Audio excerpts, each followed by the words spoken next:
జిల్లా సత్తుపల్లి నియోజకవర్గంలో గత రాత్రి నుండి హోరెత్తుతున్న వర్షం. తెల్లవారుజాము నుండి ఉరుములు, మెరుపులు, పిడుగులతో కూడిన వర్షం జోరుగా పడుతోంది.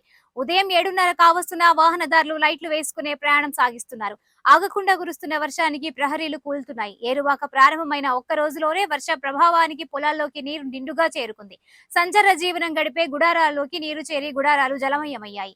వర్ష ప్రభావం వల్ల సత్తుపల్లి పరిధిలోని జేవీఆర్, కిస్టారం, ఓసీలలోకి నీరు చేరి బొగ్గు ఉత్పత్తి పనులకు ఆటంకం ఏర్పడింది.